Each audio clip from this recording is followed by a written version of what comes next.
Everybody has a bottom. Now welcome to Bottom Tables. Hey, everybody. Welcome to the New Year episode of Bottom Tables. Welcome to 2025. And we have a very special episode. Jenna and I have been replaced by your favorite hunted weapons because we are serving kunai, and we've invited our favorite robot, the dataist of dolls, the mechanologist of my heart, and one of the top 50 -IE players in the world, self-purported. BIOS update from youtube.com. I think I'm in the top 50%, not 50, but all right. Hey, look. Take the W up a little. You. How you doing today? Can we use your name? You can call me Grank, yeah. Yeah. Welcome, Greg. I feel like it occurred to me that most locals know me as Grank. Right, and they're our only listeners, so it's okay. We'll figure out data analytics at some point and find out if there's other listeners. There's one person from Argentina. Thank you, Argentina. Not really, but I did watch, and this is where we enter the segment of the show where we talk about stuff we did recently. I did watch a really cool video from Brian F., Street Fighter player, where he showed some analytics and a little behind the curtains YouTube stuff. And I'll email it to you, Grant, because it's pretty cool. He tried paying for views in the form of promoting his videos through YouTube. Mm. And it didn't translate into money in that, like, the one-to-one way that you would hope. But it was really interesting that it showed him that he targeted an audience, because this was an interview with a famous player from the Dominican Republic, and he said, advertise to people in the Dominican Republic. And he had a market uptick in players from the DR. So, like, it was really neat stuff. What have you done recently? So I've just been, paying respects to mechanologist supremacy. I've been playing a lot of -IE despite the high octane bans, and Armory last week went 4-0 on hybrid dash. So I'm going to take her again today to my local Armory and see if I can try to repeat that, because I feel like there's that meme with like Palpatine, and it's like the rumors of Dash's death have been grossly overestimated, and just trying to prove myself on Dash even without high octane. So that's what I've been up to. Yeah, high octane's just a crutch, right? Yeah, I mean you have induction chamber. It's like the same thing, right? Just shoot them. One resource could go again. I hate that you have to like abandon the amazing fun thing and be like, well, let's just go back to the pistol. Yeah, I tried max for so long without high octane, and I was like, yeah, I am at the bottom tables right now. I mean, those are some of the funnest types of tables to be at. We did a shapeshifter on Thursday, and that was all over the place. So my record was at the bottom table. Oh yeah, I got invited by one of our local players to help playtest for Memphis, and that was fun. Woo! Because we just went and had beers and burgers and jammed 4 hours of the Aurora v. Ira matchup.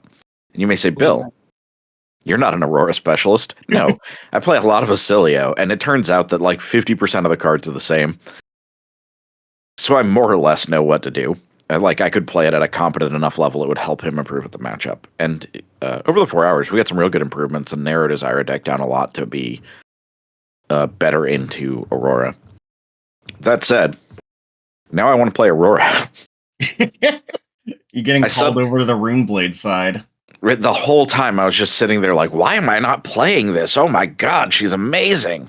What are these damage outputs? Right? I mean, I will say, like, as a mechanologist specialist, like, and Bill, you've played your fair share of Dash Data Bees and Dash IO. Like, Burn Up Shock is just Boom Grenade Red, and the high octane is the same as Arc Lightning. So you have more skills that translate. You just don't have to banish off the top of your deck to get go again. Again, why is it so good? Like, why? It runs a lot of 0 for 4s. Neat. Like it all. What a beautiful deck. Yeah. Nothing beats the old classic 0 for 4. Such a beautiful standardized effect for aggro decks. Right? 0 for 4 with Go Again that shoots 1 extra damage on top, because why wouldn't it? Yeah, I mean, just use your resources well. Get your extra value either off of making an embodiment or making a rune chant, and just go to town. The one thing I noticed while playing it is that I was like, I wish it had slightly more blues because I was using, I want to say Rob Cadden's build or something, and I was like, I want three more blues. I want three blue Heaven's Claws so that I have resources to embodiment and sword more turns. It's also a block 3, so Yeah. can't go wrong with there. Anyway, let's move right into the episode, guys. Crank. Mm-hmm. As a mechanologist main and an educator, because I consider you one of the foremost educators in Fab YouTube. What are you excited about for Hunted? Well, first of all, that's a big compliment. That's because the educational content is low. True. Yeah, I guess we'll get to that later, but for the Hunted, like I think one of the things I'm always most excited about, even like Bright Lights was like my pinnacle, right? But like every other set, I feel like the one thing I'm always most excited for is just figuring out how the like different pieces are going to play together in the draft and limited environment. Because like back in Rosetta, like I joined during Tales of Aria, and that was amazing. And so I was excited to come back to Rosetta. But like, I remember you and I, Bill, were like speculating in like Discord, and we were like, I think I don't know if I told this to you, but like I was thinking about how all the sigils. I was like, every single hero in some way is probably going to interact with the sigils, and it was just cool to see how like all the like elemental versus class pieces all came together. So like even though I play mostly mechanologist, I love limited, and I'm super excited to see how these like three heroes play together and like what cards are going to be shared amongst them, especially with the new Arachnes all just being chaos assassins, and just how is that going to work, and like is it going to be similar to Uprising, where you have Icelander be that one talented class that's separate from the other two. How do you feel about the fact that this set is going to require players to come to the table a little more prepared than they have for Limited in the past?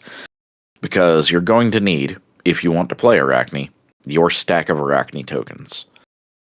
That's a good point. So I think that's going to be an interesting thing. Oh, sorry. I was just going to say, I'm hoping that they have mini token Arachnes to help make sure that you have the Demi Heroes or the Agents of Chaos. I think that would be fantastic. Look at all these Arachnes I got. They're small. Just throw Arachne confetti at people. They're spider size, right? Yep. Pocket Arachnes. That's good. I think it's going to be a thing that incentivizes players to go to their pre-releases, but there's going to be an awkward period of time between the pre-release and like the first month where you may get someone who comes into a draft and is like, I didn't do this stuff. So I think it will be incumbent upon us, Noble Fab players, to not throw away the extra ones. Yeah. And to just keep them in our box for limited nights. And I think the thing that's also tough in this case is I feel like, I don't know if it's a rumor or if it's been confirmed. It seems like there are less availability of pre-releases for this set, even though it's over a 2-week period, which is interesting to me. I've never had like a pre-release for a game be like, yeah, 1 week into the next week. Usually it's just 3 days. You see James at 7 events. But I do think the set will be very interesting. I mean, if you look at the expansion slot aspects, there's no mechanologist stuff yet revealed, so there might be some spice there. But it also could be just Teklavos and Copium again. Whereas I'm just like, where is the illusionist? Where is the illusionist? Give me illusionist. There's a weak theory I have that there's no mechanologist support in the expansion slot this time, signaling that the next set includes mechanologist. I really want mechanologist versus brute. I think that would be a freaking great set. My theory is we're getting pirates in the form of rangers. We're getting mechanologist for some reason. I think like the truce art shows like a piratey creature or a mechanologist, an earth creature, and a map with an X on it. And like the marked token has a giant X on it. So I'm thinking we're gonna have pirates, we're gonna have treasure, and like, yeah, what better to protect treasure than like a giant army of brutes? So I would 100% Yeah, that would be do. fun. Come to the Savage Lands, look for some treasure, get punched in the face. There is also that stuff with the world map where you see like the sea serpent in the middle of the water. And it's just like, what's that? That's definitely not Mirror Guy. It's the PvE boss. That would be fun. Coming in 2024. I'm excited for when PvE ever comes out. I think it will be fun when it comes out, but I do understand that there's a lot of attributes that they have to take into account. At this point, I'd like to sit down and do the fan made one. I hear it's good. Good things on it, yeah. But yeah, Jenna, what are you excited for? I know what you're here for. You're here to talk about your dagger. Oh my gosh, Syndra is like so freaking great. Like, I feel like with the advent of a lot of aggro heroes coming up, because like I feel with how things are, you'll probably have 3 prime aggro decks in the format, depending on like how Mechanologist stands out. Like you could have Dio, but definitely Aurora, Syndra. Lupine Fiasco had a really good video the other day on the 2 thought processes behind Syndra right now, which is definitely helpful in regards to like contextualizing things of, am I going to be like a pure like redline aggro deck, or am I going to be a bit more mid-range? And she gets really solid value. Like I'd been testing it and chatting with both of folks on the cast today, and some of the cards just present immense value. Like your uprisings are typically going to hit that 0-4 threshold. Your spreading flames are basically a guaranteed 7 at minimum, which could convert into an 8 or a 9 depending on like if you have like Hurl to go along with your flick. And right now, I think it's just like a few cards away from hitting that threshold of, are we consistently hitting 15 to 16 damage on a turn, or on an off turn are we like threatening a disruption? So I think she's going to be very solid in regards to that, but I don't know if she's going to be the premium aggro deck. I think she might be not as consistent as Aurora, because I think Aurora has more draw effects. But like when you get those 5-card hands, like you can math out like 20, 27 damage turns. Like, and I mean, if you get 2 to 3 of those in a game, you're doing great. But I think for new cards, Blood Runs Deep is freaking disgusting. Because not only is it a 0-for-4 when you use it, because you'll always usually dagger into it because of the effect, and then bring it back because you'll have those 3 Draconic Chain Links. Because those daggers are hitting, it still keeps Mask live if they block. That's like the benefit of the deck, is the dagger effects when you're throwing them can keep things live for Mask. The deck threatens Mask so consistently. I think it's the premium Mask of Momentum / Rupture deck. Like, nothing feels better than, oh, I have a blue and a bunch of things. I'm just going to, like, do Spreading Flames, Dagger, Blood Runs Deep, another red, and then finish it off with, like, a breaking point. So you threaten a ton of damage and disruption. Oh, my God, it's so good. I think the problems that I have right now is I think some of the armor-based matchups are a little frustrating. Warrior's a little interesting, so that might, within limited, create, like, a triangle with things, like, I could see Syndra being good against Arachne. I could see Arachne being good against Fang, and I could see Fang being good against Syndra. But I think we're just like a few pieces off. Like maybe we get some legendary boots or some legendary chest piece or something. I think we'll see most everything in the next 6 days. Correct. I think as the set does come out next week. Yep. I think the 14th is like when a lot of big spoilers pop off. I think DM Armada, Carolina, and a bunch of other people have spoilers that day. And then Utrecht is going to like have a ton of things. So Lord knows people are going to be probably wanting to test. Is it Prague? Is it Prague? Yeah. What's Utrecht? I'm thinking of calling Utrecht. Your desire to pronounce words funny. This is all Utrecht is. Exactly. Let me get the fun words out. You're the bougiest white person. Let me sip on my tea as I go to Utrecht. And then I'll go to Kobe. Right. I got that white girl swag.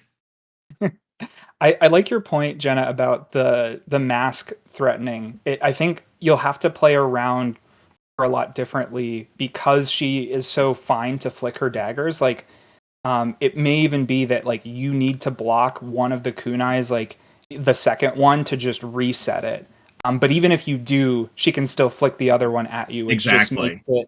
it makes it just so much harder. And that's something I hadn't necessarily thought about, but like I am like in fighting games, I am more of a brainy player, so I love just thinking about like all the cool interactions and like what works and what doesn't and how to do like how to play around it. So that's super interesting. Absolutely. And I think the red line version is going to use double strike. Talking with one of our locals, Casey, and like they mentioned like double strike just presenting like it at least twice in a turn. I was like, that's a really good point if we're needing to hit these 5-card hands, because if we don't have 5-card hands, I don't think we can keep up with Aurora. You're also just presenting sort of a poison pill, and you're getting a lot of Shuko value. Yeah. Like, I don't think they could print a card that would be better than Shuko in that deck. For I mean, flick knives, I think you'd want. Oh yeah. Never mind. You're right.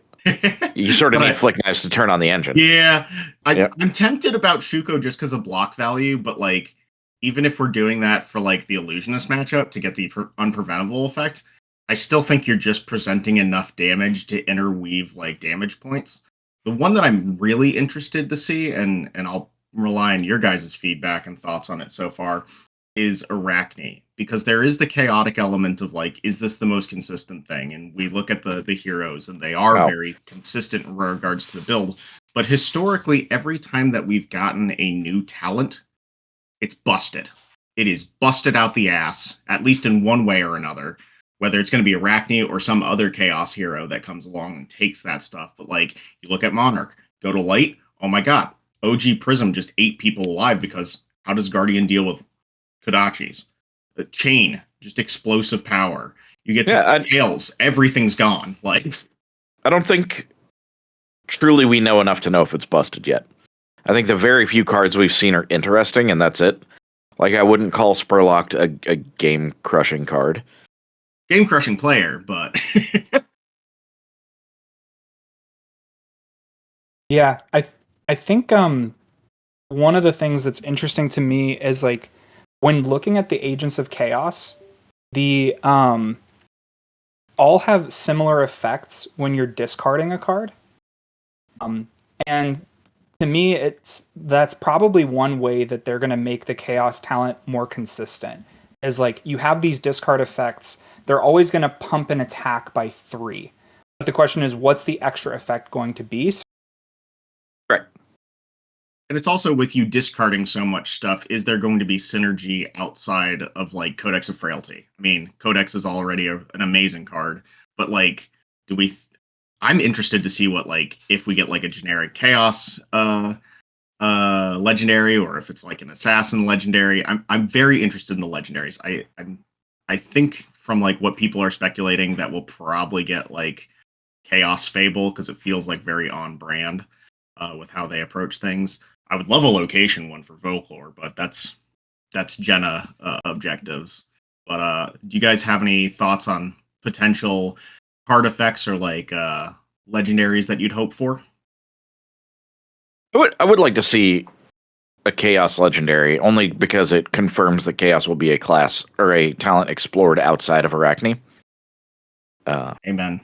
Because like when I read all of the Arachne Agents of Chaos effects, my first thought was actually, this isn't nearly as chaotic as I thought it would be. All it does is set a floor on every card in the deck. Every card in the deck is now everything's 3. Hot. Well, right, but hot isn't chaos. So I'd like to see that. I'd like to see something that says we're committed to chaos. Scab skins for Arachne. I think I would like to see, like, I'm just thinking about like what they can do with the legendary pieces, and a lot of times it's like I wasn't expecting Acilio to want to use the new legs over, over Stormstriders, but it works so well. So like I don't think they're necessarily going to get rid of flick knives, or in terms of like put a replacement in it, but I'm thinking like maybe we'll get like a chaos or an assassin chess piece. Like I know we have Redback Shroud, but maybe something that goes more along the lines of like what the chaos talent wants to do. with when it changes into a random agent or something like that. I I'm have two in thoughts. favor of chess pieces all the time. Yeah, I same. think everyone should get chess pieces. Unfortunately, 2 out of the 3 characters already have a talent only one. Put it simple. I'm a big fan of chests. Because Furnace is amazing. Oh my god, Furnace is amazing. Oh, Dromai. So I would like to see new hats. That'd be cool. I think a new assassin hat would be nice because assassin's been fairly modular in how they approach hats. It's like sometimes you'll play Mask of Perdition to like threaten extra effects. Sometimes you'll just play, okay, are we in a balanced format or are we in a crown format? What I really want is I want another piece of the Arcanite series. Let's get some Arcanite gloves or some Arcanite feet. And then hell yeah. the other thing that I want is I want a legendary that helps making marks consistent.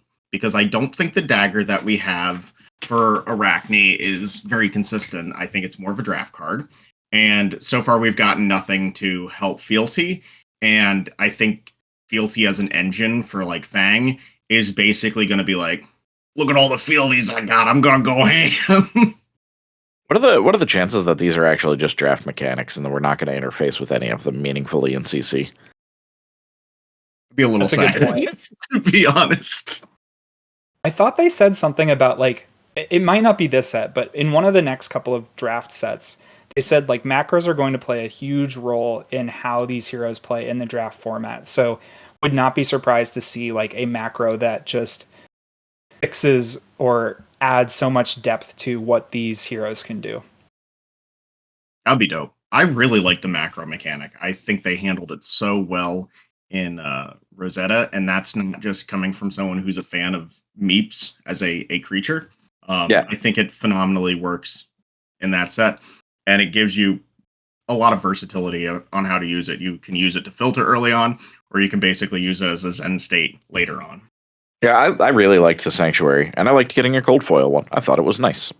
Yeah, I think that was a very pleasant thing with the pre-release. I do like that the pre-release cold foil is like the set card, so that you don't have to open them in packs and feel bad. Be like, oh my god, my cold foil. Oh, I got the token.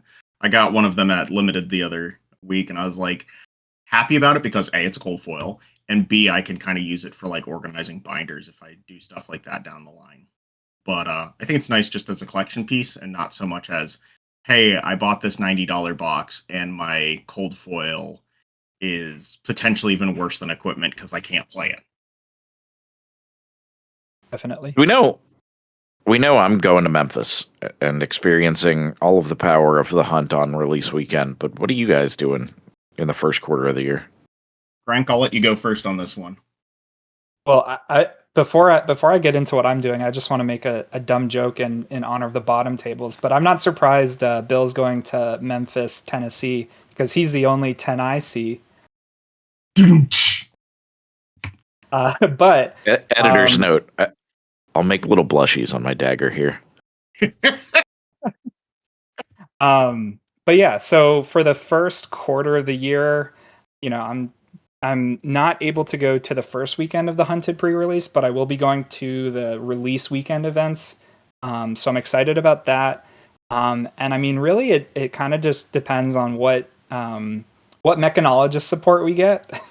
I'm not expecting anything necessarily, but if we do get mechanologist support, I'm 100% going to do playtesting with that. I do feel like I have Dash in a pretty good spot, so I'm probably just going to take her to any of the, events that lead up to like the higher tier events like ProQuest, Road to Nats, because I think she's in a good spot. Dash IE, I know, she's always kind of been a dark horse, but I think now's her chance to like really do well. She just does well into Zen and stuff, but I'm going to be drafting a lot, learning the set, and then just keeping on with Dash until she LLs.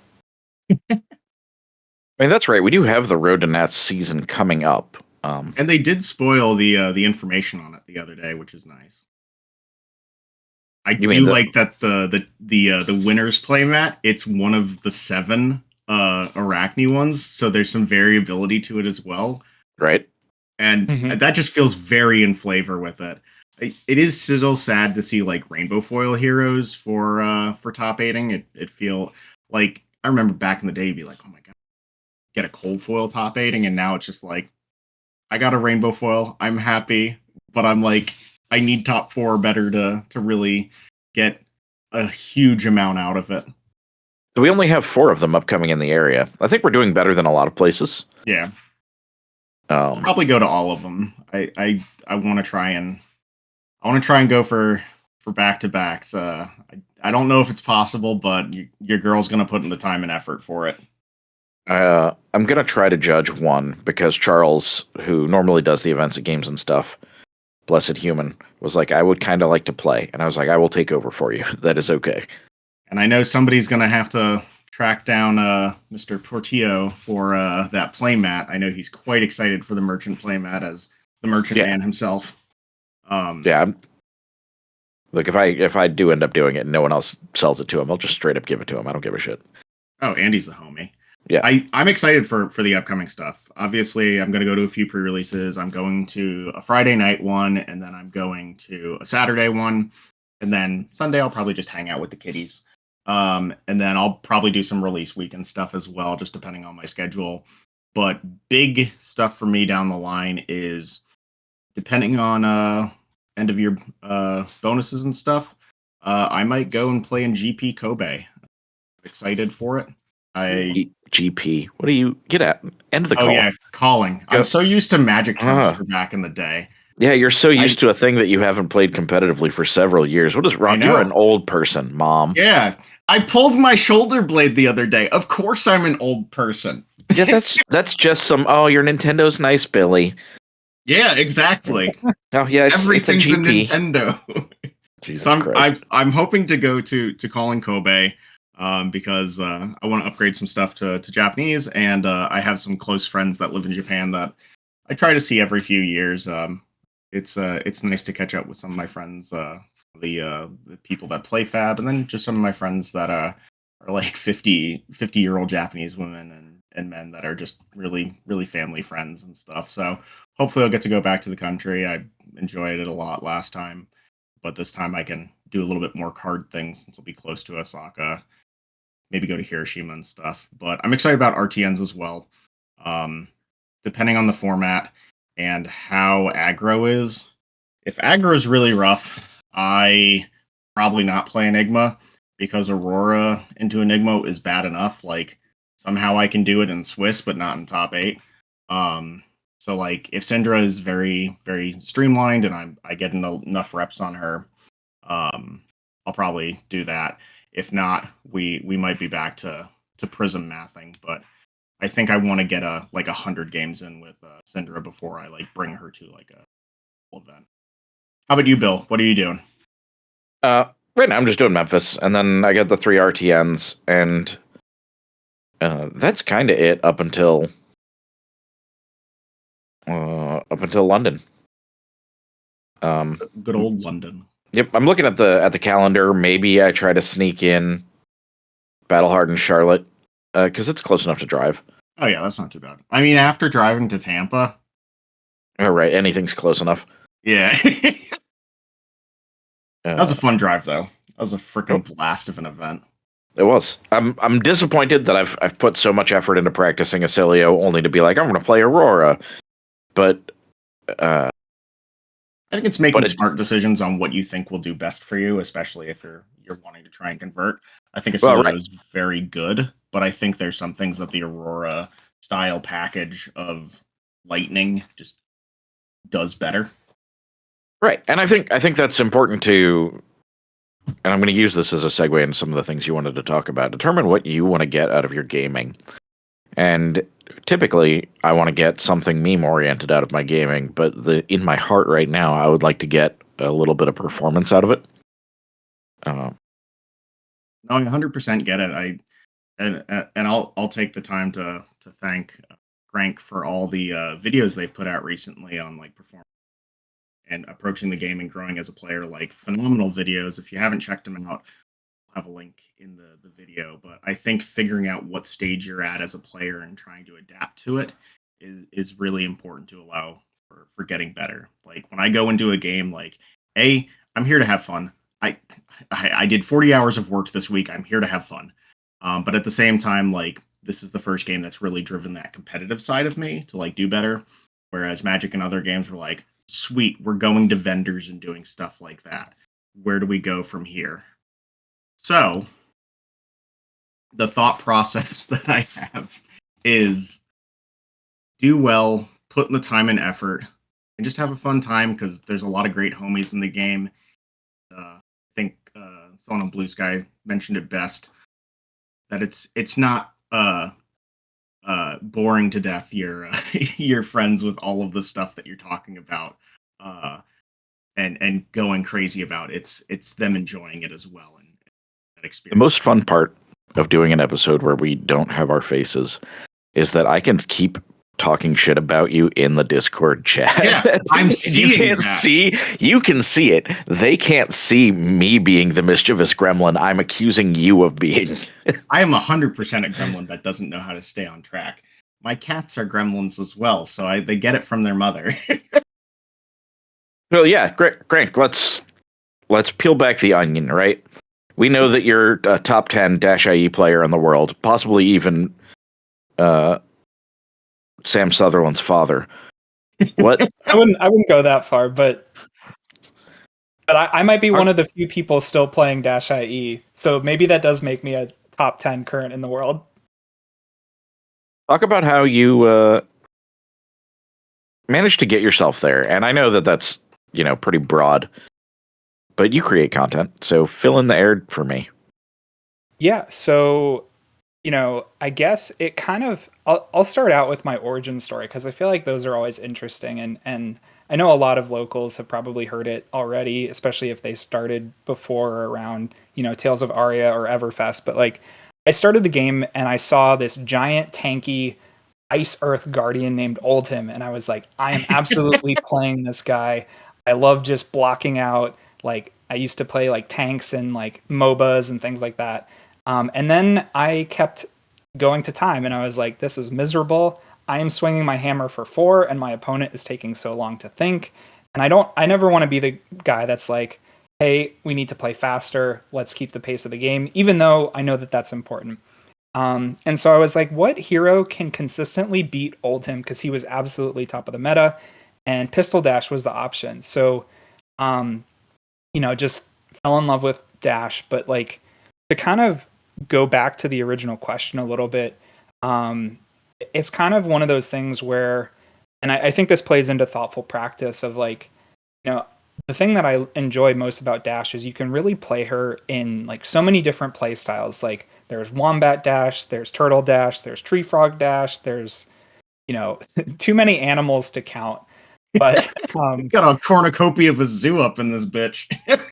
Yeah. I saw, as an aside, I saw someone refer to Max V Heavy multiple red backup protocol -IO as iPad Kid Dash. iPad Kid that's is probably my animal, so you're not wrong. Yeah, that's probably my favorite of the animals. But yeah, I think like I'm not gonna say I approach the game differently from other people, but like because Dash has been relevant at least to some degree, she's never been like don't pick her, you can pick something else and do better necessarily. Like there are obviously top meta picks, but with -IE, it's always been like, what cards do I put in my deck to address the meta? With the constraint being they have to be mechanologist cards or like generic defensive cards. And so, yeah, whenever I am practicing or like looking at an upcoming meta, I think like one of the things I'm always thinking about is like, who are going to be the top contenders and what tools do I have available in order to target those heroes? Like, and like, Bill, I know you know this story, and Jen, I probably mentioned it to you as well. But like Minneapolis was flying out, and I had just seen one of the other -IE players. There was one of the, I forget which tournament it was, but it was streamed, and there were 2 -IEs in the top 8. They were completely different lists, but one of them was running Combustible Couriers. And I thought, oh, that's a really smart card choice, because basically allows you to stop aggro decks because they want to block you so you don't, swing with 0 to 60 to follow up for 7 damage as opposed to 4. But if not, it helps you outrace them. And so that was kind of like a turning point where, I'd already been trying to build decks for the meta. And, I played everything from super aggro to super defensive. But that was like, I think something where I just realized, hey, I have these tools and almost like vibes based gaming where it's like, what is the current vibe of the meta? And then how do I counter that? And ended up, there weren't that many Dash IEs in the Calling Minneapolis, but I think 3 of us made day 2 on like very different lists altogether, but we're like, here's how we're going to play Dash. Here's how we're going to target the meta. And I think like for me, it's just about like thinking about what my deck wants to do and how to implement which cards to implement in order to try to target whatever you might find. So I think just like adaptability Shrek, is a very important trait. yeah. I was just going to throw in a Shrek reference about peeling back the layers of the onion. It's all ogre now. So, Resident Ogre, because you're concerned about your practice and making it intentional, like Grank was saying, what can you do? What are you planning to do? It's tough. I feel like for a lot of people, it's just like jam Talishar and go from there. But it's like Talishar does so many micro things for you that it doesn't allow for a lot of. It's also just bad. repetitions. It's bad practice because of the disposable go next nature of it. Correct. Now they have done a good feature recently that I saw implemented, which is like manual tunic, which is good. Yeah. But I think the active practice and the active thoughts to grind out and get better at things and figure out what things really vibe with you is really good. Like I have my favorite heroes. I enjoy heroes a lot, different heroes a lot, but it's also the fit. Do you have a good fit with the hero you enjoy? Is this something that A, you're able to play a lot and not feel bad about, but B, are you also able to kind of figure out, oh, what is the math behind this hand? Where am I going from here? In preparation for Nats, Bill and I actually sat down on a coffee break and we practiced a lot, and that was really something that showed me like, hey, when I play against Mechanologist, I have to think about things like T-Bone. T-Bone being a very prevalent card to deal with all of these. Hey, you have all of your resources on your body. Let's get rid of those. And I think actively thinking about those matchups and how you go into them is really important.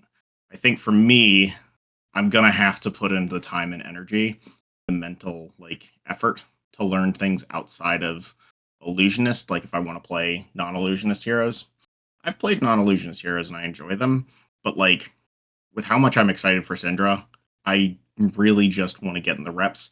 And with those 100 reps, I don't want them to just be reps. I want them to be thoughtful reps. I think taking the time to realize, okay, what card synergy worked well, which cards didn't. What if I tried these cards? Would this scenario have been better if I had Tunic to have an extra resource, or is having the block value from Furnace better? I think the active process of asking yourself questions helps in regards to that. And then there's also games where you just do stupid shit and you're like, sweet, turn off brain. Aggro, aggro, aggro. Those games are what Talishar is for, in my opinion, because those are little more than gold fishing. You're just Correct. using the other person as a bot to like play lines. Also, as aggro, how often am I gonna fucking block? I mean, so this is where you need to sit down with another person. Correct. Because Talishar won't teach you blocking correctly, as well as sitting with another person and being like, okay, this turn, you're presenting this right now. I'm going to block this way. And then you get hit with some wild, like on hit, another attack later, and you go, okay, let's run it back and see if blocking differently, knowing that's there, impacts it. And then they don't play it and leave you stranded with cards in hand. So like you can experience those situations a little better with focus testing. Absolutely. Oh, good. I was about to ask you a question, but you do your thing.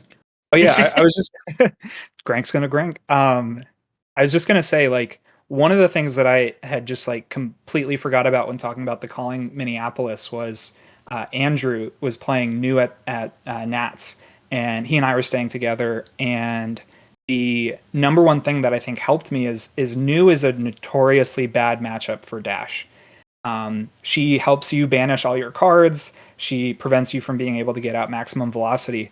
And I think before Nats and even the calling, he and I just sat down and we played 4 games back to back, and I lost every single game. But every game, like he and I would talk about like what made you sweat in that matchup, or like what made you like feel like you were losing pressure, or what made you feel like you had to play a different game plan than you were expecting.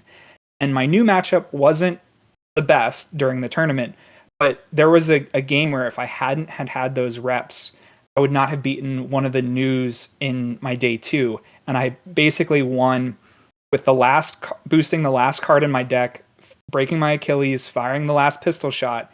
And I was like, the only way I win this is if they have a chi in hand. And they did.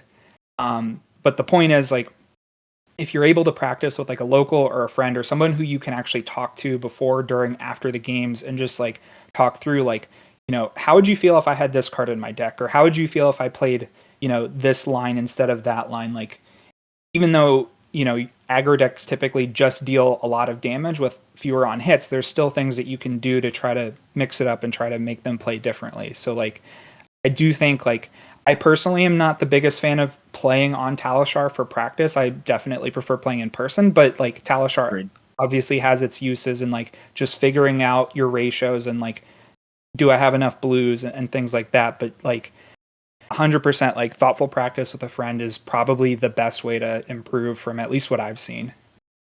And I think it also allows you to. Oh, I was going to say it allows you to set goals, and this is something you should be doing for every like practice session you sit down is know what you want to get out of it. You're not just getting games out of it. So what are the X's that you're trying to solve for your deck? For me, it's usually thinking about what can I learn. If I can learn from every game when I'm testing, that's amazing. I think that's good, but that forces you to play games, and that's less thoughtful practice and more playing. Sure. When you're trying to lift the weight, 10 times, when you want reps, I think you really need to have a focused point to the game. I am testing this card in this matchup. Absolutely. Is this card in this matchup important? Can it be cut? Can something else make it in? Yeah, so that's actually a video I'm working on at the moment. And ooh, spoilers! What? You heard it here first on the bottom tables. But so I used to be a teacher and help people like prepare for tests and get over testing anxiety. But the analogy that Bill was using, like 100% applies. Like, and I think I mentioned this in my most recent burnout video, but like, I feel like a lot of people, if they know about this phenomenon, it'll help. But like, basically taking breaks in between thoughtful practice is the way to improve the fastest. So, if you go to the gym, like, you're not lifting your maximum weight the entire time you're there. You're not like, I'm doing bench press today for every single exercise. You like mix it up, you take breaks in between sets. And I think that it doesn't seem like it should apply as much to mental things like strategy and card games, but it 100% does. And I feel like just playing a couple games against a friend, sleeping on it, coming back, the next day or the next armory or next time you see him, like, that's really one of the ways to improve. As it may not be the fastest way, but it definitely is the most efficient, because like your brain is thinking about these things in the background while you're still like taking time off, and just making sure that you don't get burnt out in the meantime. So yeah, that's kind of one of the things I just wanted to add. I 100% agree. Like, I remember with RTN season, like last year, I was like super focused for the first one. I put in so much time. It's like, oh, I got to get in all this practice. And it wasn't that one that I did well at. It was the one where I'd taken a week off to play Tekken and then come back. Playing fighting games is fab practice. Every time, You heard it whenever I'm in a down season from fab, I'm usually playing Street Fighter or Guilty Gear or something, and I always come back better. It's crazy. It's that mental itch while still being able to like take that downtime that Crank mentioned. Yeah, 100%. And like you'll just right after Rosetta came out, and I was not used to Succumb to Temptation as a card, and I played against 3 Rune Blades in the same armory, and I like kept falling for Succumb to Temptation, even though I had just lost to the card the game before. And like I just it was thoughtful practice. Like I was making a mental note of those cards, but it just hadn't my brain hadn't had time to like save it as permanent memory. But following that armory, like I feel like at least right now I'm a much better player at playing around it, especially if I'm playing against a Florian or a Vincent even. I'm like, okay, I have to either block the arcane or even Viscerai. Prevent the arcane so they can't play it at instant speed, or just be aware that that's something that could happen. And it took sleeping on it in order to finalize it in the code. And I think along with that as well is like when you have those royal fuck ups where it's just like, oh god, this is not good. I think if you internalize them in a non-negative way, it can really help. I remember back in the day in Magic, I was always giving my friend a hard time because they would play Summoner's Pact, tutor for a creature, and then not pay the upkeep cost and immediately lose the game. And I'm like, at some point from you losing the game this way, you will remember. For Tunic, you might get up to a point where it's just like, I have lost too many games because I've forgotten to do a counter once. Or in the case of like the whole Succumb discussion, I remember playing at a PQ for calling Pro Tour London, and Adam just blew me out of the water with Snuff Out and Succumb, and I was just like, oh, this is kind of disgusting, and I need to play with more understanding of if this is coming. Do I have things that allow my hand to adapt, or is this something that I have to think more about how I'm blocking? So absolutely, like once you've gotten it and it takes the time to process, it helps a lot. But I think sometimes those royal fuck ups also happen and help a lot.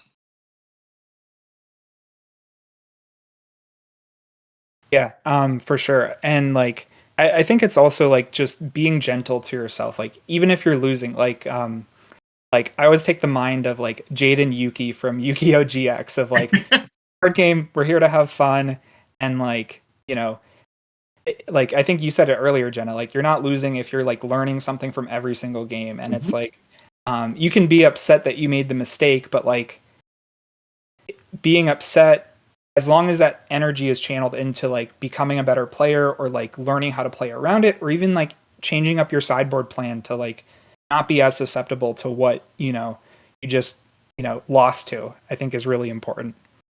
Oh, absolutely. And with the Talishar discussion again, Talishar is not something that you probably use for sideboarding. If I've sideboarded something because of Talishar, I'm probably going to lose because of that sideboard, because there's so many unique builds on Talishar, and it's not the most consistent to your local meta.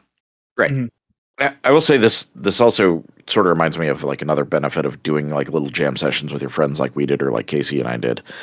It's that there is very little emotional impact to, I'm going to lose this game and there's nothing I can do about it. Let's shuffle up and go next.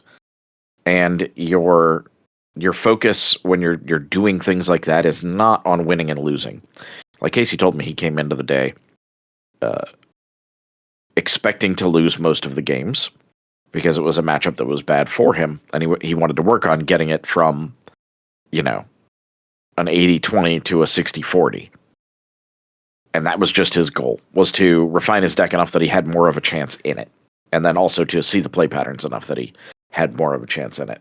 And when you look at your practicing sessions like that, I think you get so much more out of it than a win-loss record, because that's not the part that matters. And there's a lot of personal validation that you feel at the end of it by going, I am solving the puzzle and I am actually improving my play. And the +1 -1 of win-loss just doesn't fucking matter. And plus, you're spending time with a friend. You're having a good time with the homies. Like, this community is an amazing thing. Like, out of all the games that I've played, I've just resonated the most with this one. It's just a really good community overall. People care about each other. It's a lot Blessed easier to be a just. part of it. It's easier to have fun hanging out with the homies if you're not playing to win or lose too. Yeah. If you're just playing to make each other better, then you are hyping up the bro while they're squatting the rack, and then you peck them on the cheek and say, "Good job." Give them a little good luck kiss. Yep. One gentle pat on the bottom. You know, is that aftercare for testing? You did great. Every time you remember to tick up Tunic 3 times in a row, you get a little peck. The Tunic counter is just a plus. Yo, I'm gonna min-max my peck ratio today. Feeling a little peckish. I think that should be our new thing as as the feisty locals. Which you did it. You tunicked. Yeah, you wouldn't let your homies go to bed without a little kiss on the forehead? No, not at all. Not at all. And you know, homies kissing is just a natural thing. It's how So you with the show. new set, what were you saying? Oh, I was just saying it's how you show affection to the homies. Right? So are you guys expecting to go heavy in on the new set, or just heavy in on the testing side? I got a case coming. I do want to play Arachne pretty badly because I love because in my head it's still Evelyn from Everything Everywhere All at Once, and all of these are just different versions of the same Arachne. Man, that's Arachne Hurt works great. So like, yeah, I do want to play it, but also I'm not really an assassin person at heart. I don't play the game best when I'm not playing an aggro deck. Now, this Arachne does look more aggro than the other ones. So there might be something there. Maybe I give Slip Through the Cracks a little love. I'm looking for someone who is willing to sell me theirs from Prague at a not extortionate price. They'll let you slip through their cracks. Right. Look, it's cyan and magenta, and I have to have it for those And it's got the reasons. elite speak. Yeah. This is all I want. What about you guys? You going heavy or? I know. I think I'm going to be a little bit lighter on the hunted. I really need to see what the rest of the cards do. To me, I think Syndra and Fang definitely seem like they appeal more to me. Warrior traditionally hasn't necessarily been my play style, but if Fang ends up being more of like a mid-rangey, like just I can eventually get better value when I stack up fealty tokens, I might try building him. But I think like I'm kind of using the hunted as like a, continue to practice limited and just kind of see what the next set is. It's not that I'm not excited for the hunted. It's absolutely going to be a fire set. But probably a little bit of a monetary reprieve. It'll be a break, and I always enjoy limited, so I'm just excited. I feel like LSS has been killing it with the limited sets, and every single one is just a little bit better. They've done their thoughtful practice. They've gotten better at creating these limited environments. So I'm just excited to see where the hunted is. So typically on the sets where there's 2 or 3 classes that I'm really big into, I'll be like, oh, I'll just get a case. In this one, I'm going to try a different practice. And normally I'd get a case just because it's oh, pretty ladies in this set. Let's go. But I think what I'm going to do in this set is I'm going to just play a bunch of limited, which is a great way to get product and a great way to enjoy the game. But yeah. B, I feel like I'm going to try this set to just be like, is it wiser for me just to buy the stuff as is? Because in other games, it always is. Like in Pokemon, as an adult, buy it. As an adult with a job, right? Like it is 100% wiser for you to buy your singles because you can just convert them to hours of your job and be like, it would cost me 1 hour of work to get, 2 chances at a card, or 1 hour of work to get 2 of the card. Correct. And I think I'm going, I'm going into it with that, but I'm also going into it with like we like Draconic. We're gonna foil out Draconic, so I have sponsored Bill's package so that I can get some of the swag from their tournament, and then if I go to Japan, I'll get some stuff there. But the Draconic stuff looks super pretty. I'm really excited for the full art Blood Runs Deeps, and thankfully it's like, oh, it's a birthday month. I can spoil myself a little bit, but we'll see where that goes. But I've already made the bad decision of being like, yeah, we'll get a playset of full art breaking points this month. Well, hopefully it'll work out a little better because this is the first set where I've done the thing I talked about with you, which is like just agreeing to split like an old school TCG. Like, yep. Where it used to be you only play one character or one faction, and you're like, all right, you get all the red cards, and I get all the blue cards. Oh, yeah. Anything that is not like foil generic assassin or Syndra based, I'm putting in a stack to be like, Bill, I have trades. Yep, I think that way we'll end up with our playsets much faster. Yep. And I can stupidly foil things like the shiny magpie woman I am. and Grank will be able to get a nice new shirt for Tekla-Vossen. I'm wearing, you won't be able to see this, but I'm wearing my Teklo Industries shirt right now. Oh, heck yeah. I'm excited to see what t-shirts and swag come out of the premiere. Because if there's Syndra stuff, I'm going to be like, any locals in Prague, any rainbow foils in Prague, your girl needs shit. Looking for hot I'm currently wearing a Has-Been Hotel sweatshirt. It is gold foil, and it's got one of the lyrics from Loser Baby. I'm wearing a Yofukashi no Uta shirt because, like the basic weeb I am, I want to play the weeb from the new set. That there's a Blue Sky post that was just like, yes, the dagger for Fang is the obsidian, which is like something that relates to like all this stuff with magma and like the tenacity of things and the hardness of it, and then it's just like kunai weeb. Yeah, that was from Frank, the lazy dog, who was doing one half of the commentary for Battlehardened Toronto with Ellie Bird, starting in 84 minutes. Frank is one of, if not the funniest person in Flesh and Blood. I've been enjoying interacting with them and a lot of other folks on that platform. It's pleasantly surprising how nice that platform is and how much it's made me want to post. Go follow Lazy Dog. And go follow Grank. You should follow Grank. You should follow Grank at all platforms. Grank, do you want to give us all of your information? Give the plugs. Yeah, my phone number is, my email is... What's your social? Last 4 digits. Mother's maiden name? What was your childhood best friend's name? What was your first bet? Your childhood best friend's name was Mark. But yeah, you can, I call it Blue Ski. There's a nervous chuckle there, Bill. We're on to it.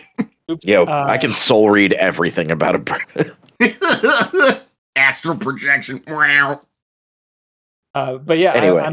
I'm not on X anymore. I am on Blue Ski though at BIOS update, and then I think on YouTube I'm BIOS update fab with some underscores in between. But yeah, I've been enjoying. I've always felt like there was kind of a lack of like psychology type, like game psychology content in the sphere, and just like informational. Like I love the videos that are like the history of like Prism, or that was breaking down archetypes and things like that. So like I've started making videos. Like I had one on how to improve at Flesh and Blood that just popped off, but it's looking crazy forward how to big it popped off. Big congrats there. But my goal is always just to like help the player base like learn, wherever you are. I'm always hopeful that whatever video I'm posting is hopefully teaches people new things or helps them think about things in a different way. So I post memes on Blue Ski and I post educational stuff on YouTube. So that's where y'all can find me. We should really make a note to title this episode something like How to Improve at Flesh and Blood Part 2 with BIOS Update and just ride off of all of that. You have my permission. Stonks. Well, for us on the bottom tables, this is just a fun way to vibe, connect with people, connect with ourselves, and sometimes we just hang out and chill. And sometimes the best part of it is just hanging out as friends and chatting. Yeah, I made a joke with one of our foil friends that because she had been like, you need another podcast host. And I was like, oh no, not another excuse to talk to my friends. Heaven and then forbid. I was like, that's the name of the podcast. The podcast is actually not another excuse to talk to my friends. I really wanted to make a podcast originally called Sincerely Jimmy Blanco, where it's just letters that you send to him. All right. I need a New Zealander to teach me how to imitate his accent, and then I want to respond in character to increasingly wild letters to James White. They're all going to be, why is Ranger suffering?